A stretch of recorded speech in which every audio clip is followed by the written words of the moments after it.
ஓம் விக்னேஸ்வராய போற்றி. ஓம் நவக்கிரகர்களை போற்றி. நேர்களுக்கு வணக்கம். ஜோதிடம் என்றால் ஜோதி இருக்கும் இடம் ஜோதிடம். ஜோதினா ஒளி, எங்கே ஒளி இருக்கோ அதுதான் ஜோதிடம். அதாவது ஒளியை காட்டுற இடம்.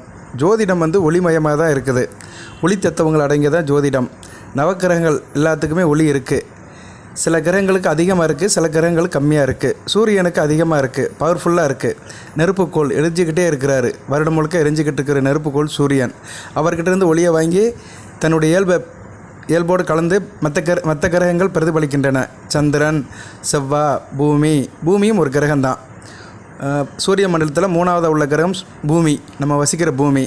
அடுத்து வியாழன், வெள்ளி, சனி, ராகு, கேதுகள். இதில் ராகு கேதுகள் சாயா கிரகங்கள், நிழல் கிரகங்கள்.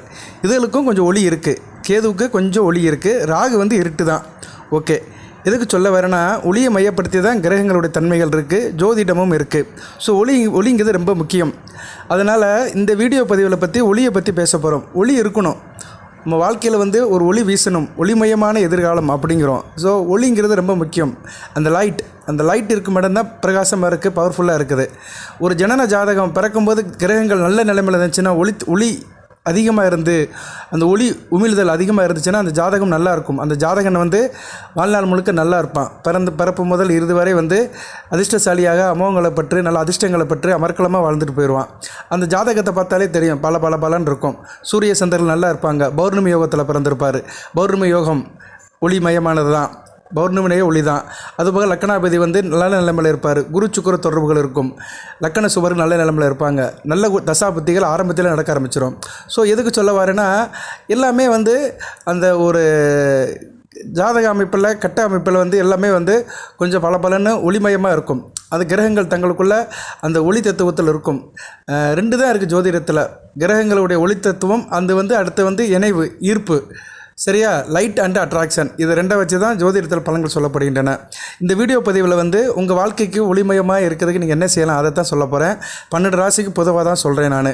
மேசம், ரிஷபம், மிதுனம், கடகம், சிம்மம், கன்னி, துலாம், விருச்சிகம், தனுசு, மகரம், கும்பம், மீனம். இந்த 12 ராசி நேயர்களுக்குமே இந்த வீடியோ பதிவை ஒரு புது வீடியோவை தான் போடுறேன். தவறாக எடுத்துக்காதீங்க.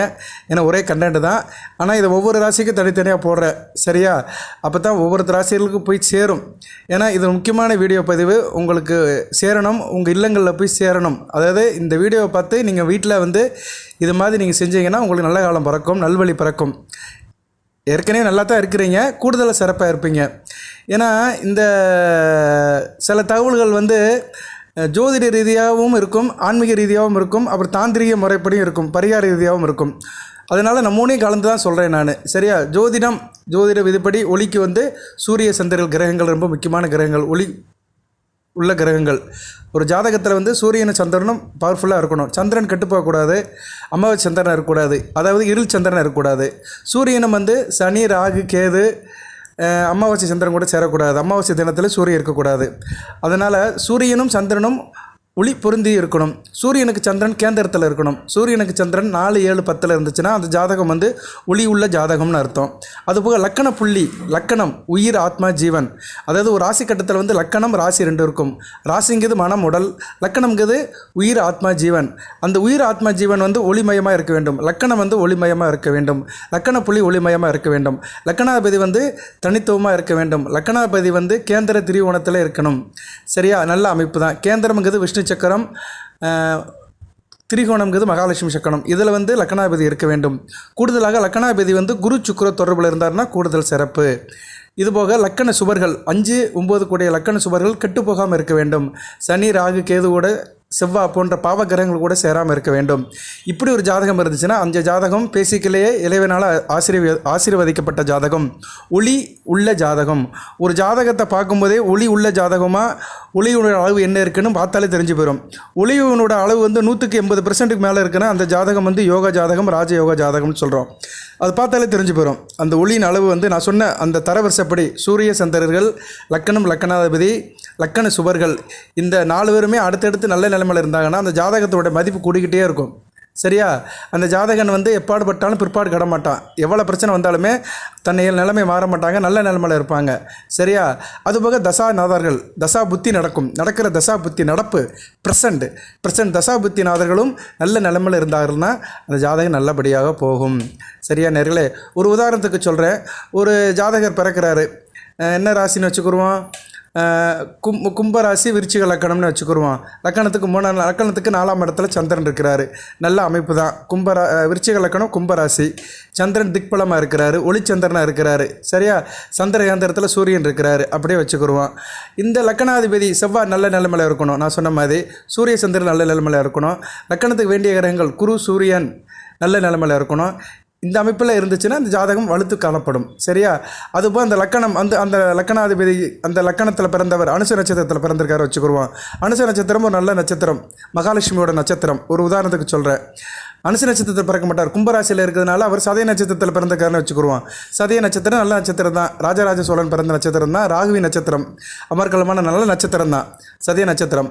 சதய நட்சத்திரத்தில் பிறந்திருக்கிறாருன்னா அவருக்கு நல்ல திசை நடக்கும். அடுத்தடுத்து ராகு திசை, குரு திசை, அதுக்கடுத்து வருகிற சனி திசை, புதன் திசை, இப்படிலாம் நடக்கும்.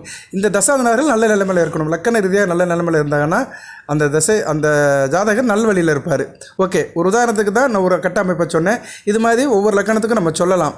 சரி நேயர்களே, இப்போ வந்து எதுக்கு இவ்வளோ தூரம் நான் பீடிகை போட்டுருக்கேன்னா, இந்த ஒளிங்கிறது வந்து எப்படி சார் அப்படின்னம்னா, நம்ம வீட்டில் வந்து ஒளி வேணும்னா நம்ம வந்து 2 விதமாக வச்சுக்கலாம்.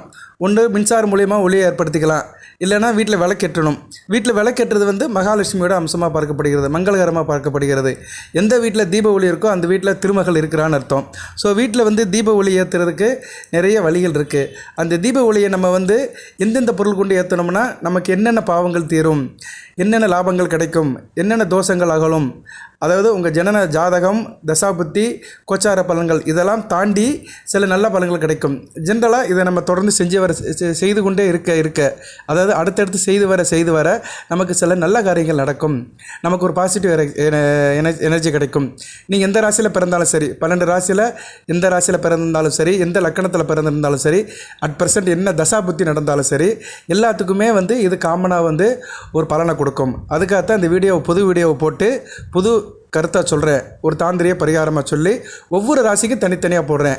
அதனால் இந்த வீடியோ வந்து நான் உங்கள் ராசிக்கே போட்ட மாதிரியே நீங்கள் எடுத்துக்கோங்க. நீங்கள் எந்த ராசியில் பிறந்தாலுமே உங்கள் ராசி ஜென்ம ராசிக்கு இந்த வீடியோ பதிவு பொருந்தும். சரி நேயர்களே, இப்போ வந்து தீபம் ஏற்றுதல் அப்படின்னா, தீபம் ஏற்றுறது ஒரு மங்களமான நிகழ்ச்சியாக படுக்கிறது. எந்த மங்களமான நிகழ்ச்சியாக இருந்தாலும் குத்து விளக்கு ஏற்றுவாங்க. சரியா? குத்து விளக்கு ஏற்றி கொண்டாடாத நிகழ்ச்சி எதுவுமே கிடையாது. மங்கள நிகழ்ச்சி எது நடந்தாலுமே அங்கே வந்து விளக்கு ஏற்றப்படும். அந்த விளக்கை வந்து எந்த எண்ணெய் கொண்டு ஏற்றுகிறோம், எந்த திரி கொண்டு ஏற்றுகிறோம், அந்த திரிக்கு வந்து ஒரு பவர் இருக்குது, அந்த ஊற்றுற எண்ணெய்க்கும் ஒரு பவர் இருக்குது. அதை பற்றி தான் வீடியோவில் சொல்ல போகிறேன். இதுக்கு கிட்டத்தட்ட ஆன்மீகம் சம்மந்தப்பட்ட விஷயந்தான். ஆன்மீகத்துக்கும் ஜோதிடத்துக்கும் தொடர்பு இருக்குது. அதனால் அதன் அடிப்படையில் இந்த தகவலை நான் உங்களுக்கு ஷேர் பண்ணுறேன். நல்லபடியாக பாசிட்டிவாக எடுத்துக்கோங்க.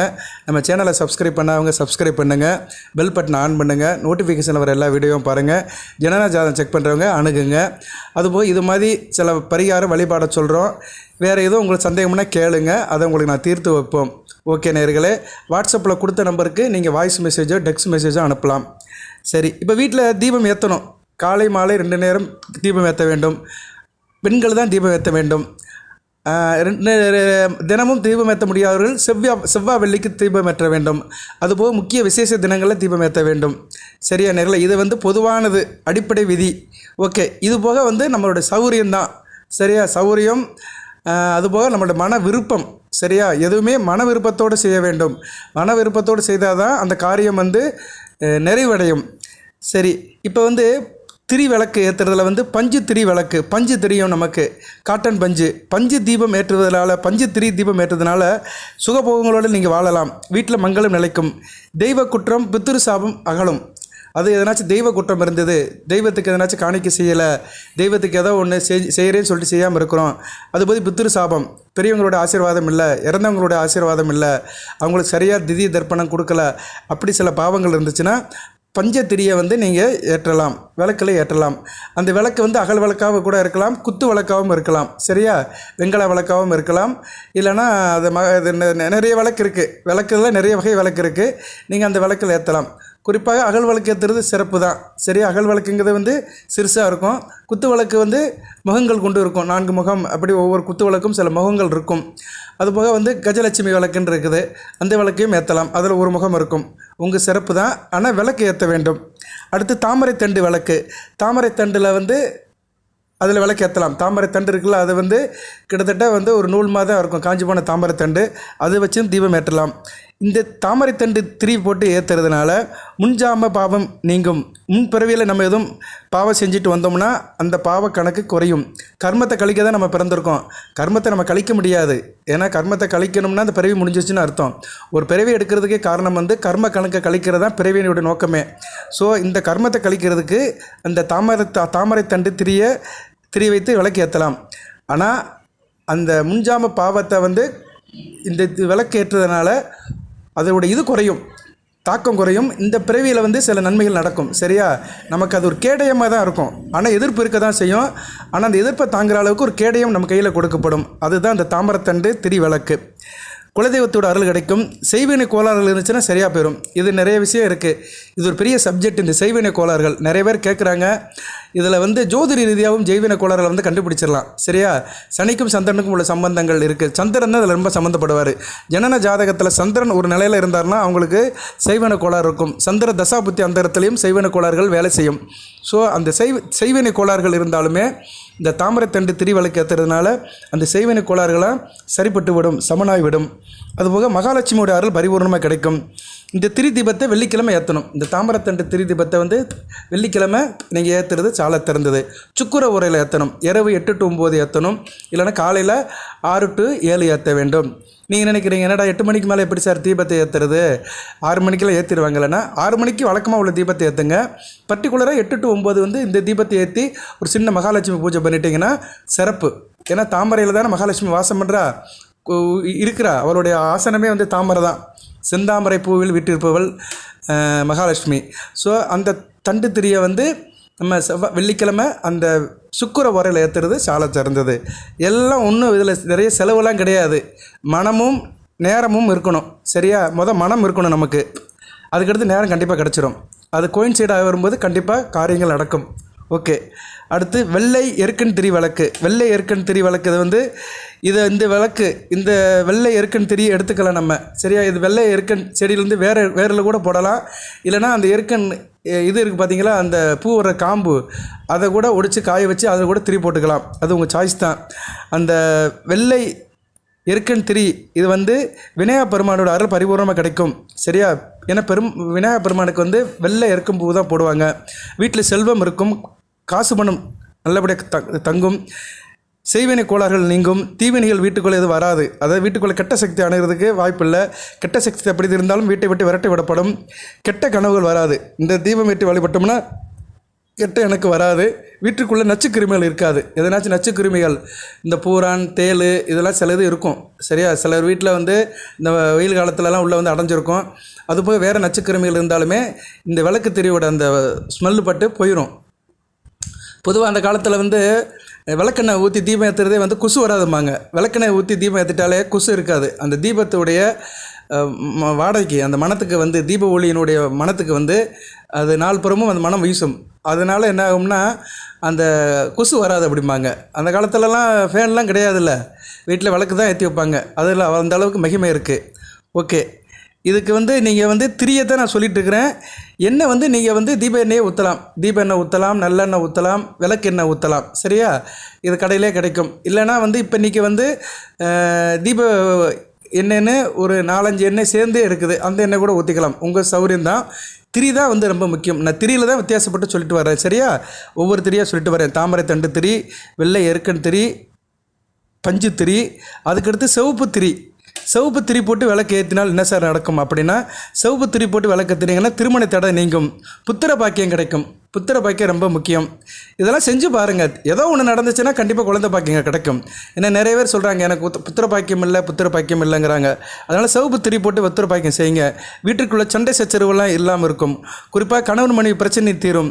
சிவப்பு திரி போட்டு தீபம் ஏற்றுவதனால தேக ஆரோக்கியம் நல்லபடியாக இருக்கும். நாள்பட்ட நோய்கள் இருக்கிறவங்க அதிலேருந்து வெளியே வந்துடுவீங்க. மருத்துவமனை செலவு குறையும். நோய் தாக்கத்திலேருந்து வெளியே வந்துடலாம். சில பேர் குடும்பத்தில் பார்த்திங்கன்னா மாறி மாறி ஒருத்தருக்கு உடம்பு முடியாமல் போகும். அவங்களாம் சிவப்பு திரி போட்டு விளக்கு ஏற்றணும். செவ்வாய்க்கிழமை செவ்வாய் உரையில் ஏற்றணும். சிவப்பு திரி வந்து செவ்வாய்க்கிழமை செவ்வாய் உரையில் இரவு 8 to 9 ஏற்றி நீங்கள் சாமி கும்பிடலாம். முருகப்பெருமானை கும்பிட்டு கந்தசஷ்டி கவசம் படிச்சிங்கன்னா சிறப்பாக பார்க்கப்படுகிறது. அடுத்து வந்து மஞ்சள் திரி விளக்கு. மஞ்சள் திரி விளக்கு நம்ம ஏற்றலாம். மஞ்சள் திரி விளக்கு ஏற்றுறது வந்து கணவன் மனைவி கிட்ட ஒற்றுமை இருக்கும், குடும்பத்தில் வந்து சந்தோஷம் இருக்கும். இந்த மஞ்சள் திரி விளக்கை வந்து வெள்ளிக்கிழமை அம்பாள் படத்துக்கு முன்னாடி ஏற்றுறது ரொம்ப சிறப்பாக இருக்கும். சரியா? இந்த மஞ்சள் திரி விளக்கை வந்து பஞ்சதீப எண்ணெய்கள் ஏற்றலாம். 5 எண்ணெய்கள் கலந்த பஞ்சதீப எண்ணெய் கடையில் கிடைக்கும். சரியா? விளக்கு தீப எண்ணெய்னே கிடைக்கும். 5 விதமான எண்ணெய்கள் கலந்த பஞ்சதீப எண்ணெயில் ஏற்றுனீங்கன்னா சிறப்பாக பார்க்கப்படுகிறது மஞ்சள் திரி விளக்கு. அடுத்து வந்து வெள்ளை திரி விளக்கு. இது வந்து நார்மலாக வெள்ளை நூலில் இருக்கும். சரியா? நமக்கே தெரியும். வெள்ளை நூலில் வந்து இந்த விளக்கை வந்து ஏற்றலாம். இந்த விளக்கு ஏற்றுறதுனால குடும்பத்தில் வந்து ஒரு சுபிட்சம் இருக்கும், குடும்பம் நலமாக இருக்கும், படிப்பு நல்லா இருக்கும், கல்வி நல்லபடியாக வரும். படிப்பு வராத மாணவர்கள், கல்வியில் வந்து பின்தங்கி இருக்கிற மாணவர்கள் இந்த விளக்கு ஏற்றலாம். அதேமாதிரி வேலை வாய்ப்பு கிடைக்கிறதுக்கும் இது நல்ல விதமாக பார்க்கப்படுகிறது. வேலை வாய்ப்பு கிடைக்கும், தொட்ட காரியம் தொடங்கும், காரிய வெற்றி இருக்கும். அடுத்து வந்து வாழைத்தண்டு திரி விளக்கு. வாழைத்தண்டில் நம்ம வந்து திரியாக பாவித்து அது விளக்கு ஏற்றலாம். வாழைத்தண்டு திரி விளக்கு ஏற்றினால் வீட்டில் அமைதி இருக்கும், சண்டை சச்சரவுகள்லாம் இல்லாமல் போயிடும், ஒரு சாந்தம் இருக்கும். குடும்பத்தில் குலதெய்வத்தோட சாபங்கள் நீங்கும், பித்திரு சாபம் நீங்கும், குழந்தை வரம் கிடைக்கும். சரியா? ஸோ குழந்தை வரம் கிடைக்கிறதுக்கு 2 விதமான விளக்கு இருக்குது. சிவப்பு திரி விளக்கு, வாழைத்தண்டு திரி விளக்கு. இந்த வாழைத்தண்டு திரி விளக்கு ஏற்றினாலும் புத்திர பாக்கியம் கிடைக்கும், புத்திர சந்தானம் கிடைக்கும். ஏன்னா இன்றைக்கி வந்து புத்திர பாக்கியம் இல்லாமல் நிறைய பேர் கஷ்டப்படுறாங்க. அவங்கெல்லாம் இதில் ஏதோ ஒன்று செய்யுங்க. ஒரு 18 வாரம் செஞ்சு வந்தோம்னா நல்லபடியாக இருக்கும். சரியா? இதை வந்து தினமும் செய்யணும் கிடையாது, வெள்ளி செவ்வாய் கூட செய்யலாம். சரியா? வெள்ளி செவ்வாய் கூட முருகப்பெருமானை நினச்சிக்கிட்டு செய்யுங்க. ஏன்னா முருகப்பெருமான் தான் புத்திர பாக்கியத்துக்குள்ள கடவுள். சரியா? அவர் தான் வந்து குருவுடைய அம்சமாகவும் இருக்கிறார். திருச்செந்தூரில் வந்து மேதா தட்சிணாமூர்த்தியாக இருக்கிறார் முருகப்பெருமான். அதனால் அவர் வந்து புத்திர பாக்கியத்துக்கு வந்து முக்கியமான கடவுள் முருகப்பெருமான். அதான் சஷ்டிக்கு விரதம் இருக்கிறாங்க. சஷ்டியில் விரதம் இருந்தால் அகப்பையில் கரு வரும்பாங்க. சஷ்டியில் இருந்தால் அகப்பையில் உருவாகும்பாங்க. சரி? அகப்பைனா என்ன? கருப்பை உள்ளுக்க வந்து கரு உருவாகும். ஓகே. அடுத்து வந்து பஞ்ச நிற திரி விளக்கு. பஞ்ச நிற திரி விளக்கு ஏற்றதுனால கடன் தொல்லைகள் நீங்கும், வீட்டில் செல்வம் பெருகும், குடும்பத்தில் வந்து நல்ல ஒரு மதிப்பு இருக்கும். அது குடும்பத்துடைய கௌரவம் காப்பாற்றப்படும், சமுதாயத்தில் ஒரு மதிப்பு இருக்கும். குபேரனுக்கு உரியதாக பார்க்கப்படுகிறது பச்சை திரி. அதனால் நல்ல ஒரு காசு பணம் புழங்கும், காசு பண பிரச்சனை இருக்காது, நல்ல விதமாக பார்க்கப்படுகிறது பச்சை திரி விளக்கு, பச்சை நிற திரி விளக்கு. இதை வந்து புதன்கிழமை ஏற்றலாம். புதன் உரையில் ஏற்றலாம். இரவு 8 to 9 ஏற்றுறது காலையில் நல்லது. இல்லைன்னா காலையில் 6 to 7 ஏற்றலாம் வீட்டில். சரியா? காலையில் அதிகாலையில் எழுந்திரிச்சு நீங்கள் வந்து உங்கள் வீட்டில் சில கடமைகள்லாம் முடிச்சுட்டு 6 to 7 விளக்கு போட்டு ஏற்றி நைவேத்தியம் பண்ணி சாமி கும்பிடலாம். அது ஏற்றுறது ரொம்ப நல்லது. காலையில் ஏற்றுறது ரொம்ப மிகச்சிறந்தது. சரியா? ஏற்றி வச்சுட்டு நீங்கள் மற்ற வேலையை பார்க்கலாம், டிஃபன் பண்ணுறதுக்கெல்லாம் வேலையை பார்க்கலாம். பெண்களே செய்யலாம், ஆண்களுக்கு இதில் வந்து வேலை இல்லை. ஏன்னா பெண்கள் தான் குடும்பத்தில் குற்றவிளக்கு ஏற்ற வேண்டும். அந்த பெண்கள் வந்து இதை செய்கிறதா நல்லது தான். ஆண்கள் இந்த வேலைக்கு வந்து உறுதுணையாக இருக்கலாம். சரியா? இந்த வேலையை செய்ய சொல்லி பெண்கள்கிட்ட நீங்கள் வந்து சொல்லலாம், செய்யுமா, இந்த கிழமைக்கு செய்ய, உனக்கு இந்த பொருள் வாங்கித்தரேன் அப்படின்னு ஆண்கள் இதுக்கு ஆதரவு அளிக்கலாம், சப்போர்ட் பண்ணலாம். இந்த வேலை செய்வதற்கு பெண்களை நீங்கள் வந்து ஊக்கப்படுத்தலாம். சரியா? ஏன்னா சக்திமயம் சிவமயம், சர்வம் சக்தி சிவமயம் தான். அர்த்தநாரியாக இருந்தால் தான் வாழ்க்கை நல்லாயிருக்கும். ஆண் பாதி பெண் பாதி 2 பேரும் சேர்ந்தது தான் உலகம். சரியா? ஆணுக்கு நிகர் பெண்ணே, பெண்ணுக்கு நிகர் ஆணை, 2 பேரும் இணைந்தது தான் உலகம். ஆணின்றி பெண் இல்லை, பெண்ணின்றி ஆண் இல்லை.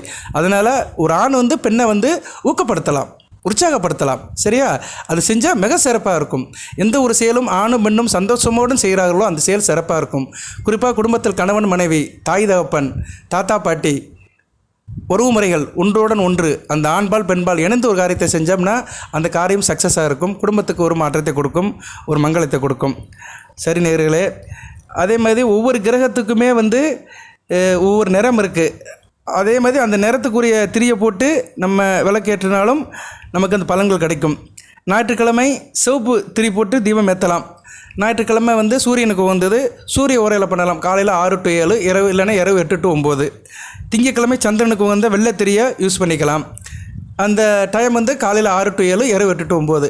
ஒவ்வொரு நாளுமே அந்தந்த ஓரை வந்து சம்மந்தப்பட்ட கிரகத்துடைய ஓரை வந்து காலை 6 to 7 இருக்கும், இல்லைன்னா மதியம் 1 to 2 வரும். மதியம் 1 to 2 விளக்கு ஏற்ற முடியாது மதியம் பகல் வேலையில்.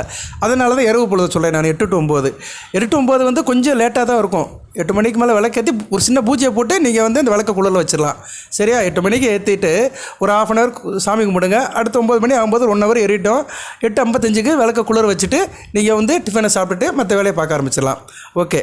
அடுத்து செவ்வாய்க்கிழமை சிவப்பு திரியை கொண்டு தீபம் ஏற்றலாம் அந்த செவ்வாய் உரையில்.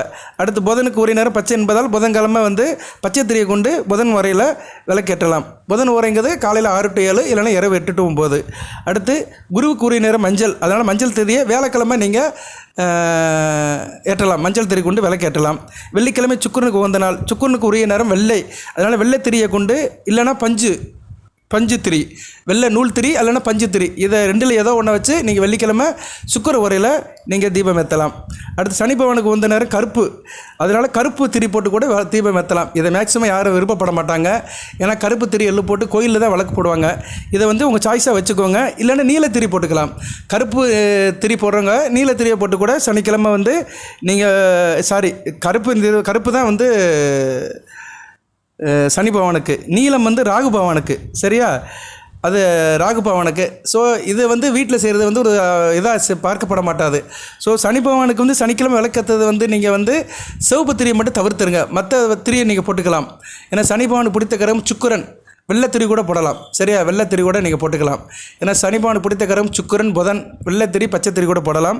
இல்லைன்னா கருப்பு திரி கூட போட்டுக்கலாம். ஏன்னா சில பேர் கருப்பு கலரை யூஸ் பண்ண மாட்டாங்க, அதை வந்து நெகட்டிவாக பார்ப்பாங்க. கருப்பு திரி போடுறது, கருப்பு அந்த திரியை போடுறது, இல்லை கருப்பு கலர் துணியில் வந்து திரியாக அதை பாவிச்சு போடுறத வந்து விருப்பப்பட மாட்டாங்க. அதனால் நீங்கள் சனிக்கிழமை வெள்ளையோ பச்சையோ நீங்கள் யூஸ் பண்ணிக்கலாம். மஞ்சள் கூட போட்டுக்கலாம். ஏன்னா மஞ்சள் வந்து குரு பகவான் தான், அவர் வந்து சனி பகவானுக்கு சமமான கிரகம் தான். எக்காரம் மட்டும் சிவப்பு போடக்கூடாது, ஏன்னா சூரியனுடையது. சனி பகவானுக்கும் சூரியனுக்கு ஆகாது, அதை வந்து யூஸ் பண்ணாதீங்க. அதுபோக கோயிலில் வந்து நீங்கள் ராகுக்கு விளக்கு போடுறது இருந்தால் நீல திரியில் போட்டுக்கலாம். கேது பகவானுக்கு வந்து பல வண்ணம் கொண்ட திரியை போட்டுக்கலாம். பல கலர்கள் கலந்த மிக்சிங் பண்ண கூட போட்டுக்கலாம். இதெல்லாம் கோயிலில் போட்டுக்கலாம். நீங்கள் வீட்டுக்குள்ளே போட வேண்டியது அவசியம் இல்லை. ஸோ 5 நாட்கள் உங்களுக்கு வந்து ஒரு ஒப்பீனியன் கொடுக்கப்படுகிறது. உங்களுக்கு வந்து ஒரு இது கொடுக்கப்படுகிறது. ஞாயிறு, திங்கள், செவ்வாய், புதன், வியாழன், வெள்ளி 5 நாட்கள், 6 நாட்கள். ஏன்னா சனிக்கிழமை நம்ம தவிர்த்துருவோம். எது வேணாலும் நான் சொல்லியிருக்கேன், நான் ஒரு சாய்ஸ் சொல்லியிருக்கிறேன். சனிக்கிழமை நீங்கள் ஒரு சாய்ஸில் வச்சுக்கோங்க. சனிக்கிழமை போக மிற்றமில்ல 6 நாட்கள், ஞாயிறு, திங்கள், செவ்வாய், புதன், வியாழன், வெள்ளி, இந்த 6 நாட்களுக்குமே உள்ள அந்த திரியை சொல்லியிருக்கிறேன் நான். எந்த வண்ண திரி, அந்த வண்ண திரியை எத்தனை மணிக்கு ஏற்றணும்னு சொல்லியிருக்கிறேன். இந்த வண்ண திரியை நீங்கள் ஏற்றுனீங்களா எண்ணம் போல் வாழ்வீங்க, எல்லாமே கைகூடும். சரியா? ஒளியில் தான் எல்லாமே பிறக்குது, ஒளி பிறக்குது. அதை தான் சொல்கிறாங்க, விடிவெள்ளி பிறக்குது. காலையில் அதிகாலை பொழுது விடியதுக்கு வந்து விடிவெள்ளி பிறக்குது, அது ஒரு ஒளி தான். அடுத்து சூரியன் உதயமாறாரு, அது ஒரு ஒளி தான். சரியா? இரவில் வந்து நட்சத்திரம் உதயமாகுது, அது ஒரு ஒளி தான். நட்சத்திரமும் வந்து ஒளி உள்ளது தான், தூரத்தில் இருக்கிறதுனால அதோடைய இது நமக்கு தெரிய மாட்டேங்குது, வெளி உள்ள வந்து நமக்கு தெரிய மாட்டேங்குது. இரவில் சந்திரன் வராரு, அவரும் ஒளி தான். அதுபோக வீட்டில் விளக்கெரியுது, எலக்ட்ரிக்கல் விளக்கெரியுது, எலக்ட்ரானிக்ஸ் விளக்கெரியுது, அதுவும் ஒளி தான். ஒளி இல்லாத அமைப்பே இல்லை. ஒளியோடு தான் நம்ம சேர்ந்து வாழ்கிறோம். ஒளி வந்து ரொம்ப முக்கியம். சரியா? நேரில் மனிதனுக்கு வந்து ஒளி வந்து ரொம்ப முக்கியமாக இருக்குது. ஒளியும் அதாவது ஒரு ஒளி வந்து கண்களில் தெரியுது, ஒரு ஒளி வந்து உணரும், காற்றாக உணரும். சரியா? கேட்குறோம், உணரும். ஸோ அந்த கேட்குற, பார்க்குற, உணர்கிற ஒளி வந்து ரொம்ப முக்கியம். சரி, அதனால் ஒளி மயமான வாழ்க்கை உங்கள் அனைவருக்கும் கிடைக்கட்டும். இந்த 12 ராசி நேயர்களுக்குமே இந்த வீடியோ பதிவு ஒரு முக்கியமான வீடியோ பதிவாக இருக்கும். இந்த வீடியோ பதிவை கேட்குற நேயர்களில் ஒரு 10% பேர் இதை பயன்படுத்தி இந்த அமைப்பை நீங்கள் ஃபாலோ பண்ணிங்கன்னா கண்டிப்பாக ஒரு மாற்றம் இருக்குது. கண்டிப்பாக பெண்கள் தான் செய்யணும் இந்த வேலையை. சரியா? அது 10 வயது சிறுமியிலிருந்து 80 வயது மூதாட்டி வரைக்கும் செய்யலாம். பெண்கள் தான் கண்டிப்பாக செய்யணும். இதில் வந்து எந்த பெண் வேணாலும் செய்யலாம். சரியா? அவங்க இப்படி தான் இருக்கணும்னு கிடையாது, அவங்க எப்படி இருந்தாலும் சரி. பெண்கள்னு ஒரு அம்மா தான் செய்யணும், பெண்ணு தான் செய்யணும். சரியா? பெண்ணுன்னு ஒரு வர்க்கம் தான் செய்யணும். ஆண்கள் வந்து விளக்கேற்றுறது வந்து குடும்பத்தில் வேண்டாம், வீட்டில் வேண்டாம். கோயிலில் குருக்கள் ஏற்றுவார், அது வந்து இறைவனுக்கு உட்பட்டது. இன்னும் கோயிலில் வந்து குருக்கள் வந்து ஆண்கள் தான் இருப்பாங்க, அவங்க தான் ஏற்றுவாங்க. அது வந்து அது சில நியதிகளுக்கு உட்பட்டது, ஆகம விதிகளுக்கு உட்பட்டது. வீட்டில் வந்து நம்ம சௌகரியம் தான். ஏன்னா குடும்பம் வந்து நம்மளுடைய கிரகம், நம்ம கிரகஸ்தன் வந்து குடும்ப தலைவன் தான், இருந்தாலும் குடும்ப தலைவி தான். அங்கே உள்ள பெண்களை தான் ஏற்ற வேண்டும். நன்றி நேயர்களே. இந்த விளக்கு திரியை நீங்கள் ஏற்றுவதனால இந்த 12 ராசி நேயர்களுக்குமே மேசம், ரிஷபம், மிதுனம், கடகம், சிம்மம், கன்னி, துலாம், விருச்சிகம், தனுசு, மகர, கும்ப, மீன ராசி நேயர்களுக்கு சகல சௌபாகியத்தையும் சில ஐஸ்வர்யத்தையும் சில நன்மையிலும் இறைவன் கொடுப்பார். நீங்கள் அனைத்து நலங்களையும் வளங்களையும் பெற்று தேக ஆரோக்கியத்துடன் தீர்க்காயுளுடன் நீடோடி வாழ்க, நிறைந்த வளம் பெறுக. நன்றி நேயர்களே.